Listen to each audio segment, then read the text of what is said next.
It was supposed to be a fresh start for me, a chance to leave behind the chaos and uncertainty that had followed us for years and finally build something of our own.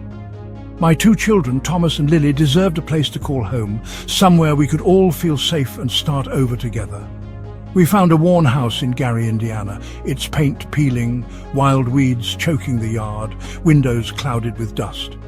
It wasn't much, but it was ours, and that meant everything. I watched my kids' faces light up with hope as we moved in, their laughter echoing through the empty rooms, filling the house with a sense of possibility.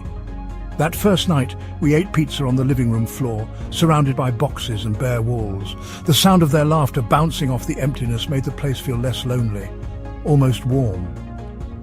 For the first time in years, I felt a sense of peace settle over me, a quiet relief, as if maybe, just maybe, things would finally be okay.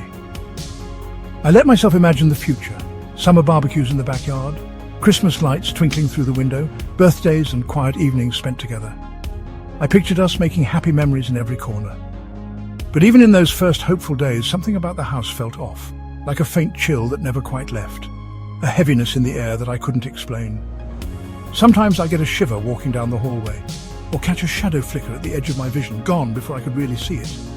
I told myself it was just nerves, or maybe the old house settling in the night, its bones creaking and groaning as it adjusted to new life. But the feeling of being watched never really left me.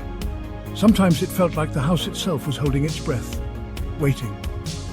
I'd turn, half expecting to find someone standing behind me in the shadows, yet there was never anyone there, just the silence. Still, I had to be strong for the kids. They looked to me for reassurance, for comfort, and I couldn't let my unease show. I had to make this work. This was our sanctuary, our chance at a new life. Or at least that's what I hoped as I stood in the doorway, determined to protect my family, no matter what. The odd feelings soon became impossible to ignore.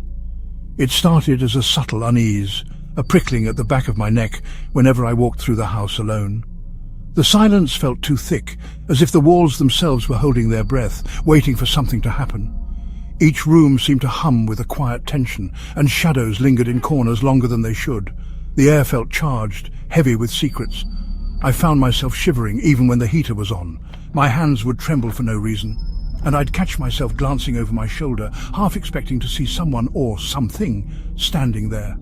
A sulphurous smell would fill a room, then vanish. It was sharp and unnatural, lingering just long enough to make me question my senses. I checked everything. Wiring, gas, nothing explained it. No leaks, no faulty appliances. The house was old, but nothing should have caused that stench. Then came the whispers, low and constant from inside the walls. Sometimes they sounded like distant voices, other times like the rustling of dry leaves. At night, footsteps echoed on the stairs when we were all in bed. The boards creaked under invisible weight, and the sound would stop just outside our doors. Thomas started sleeping in my room, terrified by toys moving on their own. He'd wake up crying, insisting he saw them crawl across the floor. I found his toy soldiers lined up, guarding the door. It was as if he hoped they could protect him from whatever haunted his dreams. The house felt heavy, the air thick with dread. Every breath seemed to carry a weight, pressing down on us all. Black mold crept up the walls, no matter how I scrubbed. It spread like a living thing, always returning, always darker. Lily began talking to the boy in the wall. She'd sit for hours whispering secrets to the cracks, her voice soft and sad. She'd whisper to empty corners, saying he was sad and trapped. She insisted he wanted to be our friend, but he was lonely and afraid. One day I saw her toy car roll away and back to her by itself. My blood ran cold. This wasn't imagination. The house was responding to us, playing its own games. The house was alive with something dark. We were not alone. Whatever lived within those walls was watching and waiting. The terror escalated, seeping into every corner of our lives. Each night the air grew heavier, thick with dread, as if the house itself was holding its breath, waiting for something unspeakable to happen. One evening I heard a thud upstairs, Thomas gasping, his voice trembling with fear. My heart pounded as I rushed up the creaking stairs, every shadow seeming to reach for me. I found Lily floating above her bed, eyes closed as if asleep, her body suspended in the air by some invisible force. The room was icy cold, and I could see my breath. She dropped gently, waking with no memory of what had happened, her face blank and confused.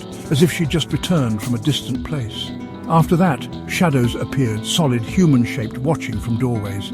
They lingered at the edge of my vision, vanishing when I tried to look directly at them. Doors slammed, cupboards burst open, crosses I hung were found upside down. The house was alive with malice, twisting everything sacred into something sinister. I discovered a hidden box, old photos, a child's tooth, radiating evil. The objects inside seemed to hum with a dark energy, as if they were relics of some forgotten ritual. Thomas changed. His voice deepened. He spoke in guttural, unknown tongues. Sometimes he would stare at me for hours, unblinking, as if he was someone else entirely. His eyes turned black, filled with malice, reflecting a darkness I'd never seen before. It was as if something ancient was looking out from behind them. Sometimes he wasn't my son. He felt like a stranger, a threat lurking in my own home. The house was turning us against each other. Every conversation ended in anger, suspicion, or tears, as if the walls themselves whispered poison into our ears. I was afraid of my own child, terrified of what he might do or what he might become. The darkness was no longer hiding. It was in us, twisting our thoughts, feeding on our fear, growing bolder with every passing night, and it was growing stronger, spreading through the house like a living thing, determined to consume us all. The possession struck like a storm. Lily's head snapped back, a guttural voice roaring from her tiny body. She spoke of fire, suffering, secrets only I knew. Her limbs twisted, her strength inhuman. Thomas would scream, crawl up walls, speak in demonic tongues. He'd grin, eyes black, taunting me with horrors from my past. The violence was relentless. Lily smashing her doll, Thomas vomiting black bile, symbols scrawled in blood. The air froze, my breath fogged. I was no longer a father, but a warden. I locked myself away, praying as they scratched and whispered at the door. They weren't my children anymore. They were vessels for the darkness. The house hated us.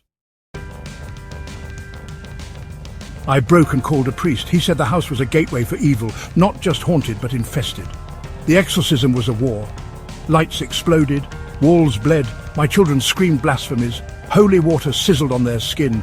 The priest's prayers finally drove the darkness back. My children's eyes cleared. The house fell silent. We fled that night, leaving everything behind. We never looked back. The air outside felt like freedom, but we were scarred. Lily still has nightmares. Thomas is silent, haunted. I still hear whispers in the night, smell sulfur where there should be none. The fear never leaves. That house in Gary took something from us we can never get back.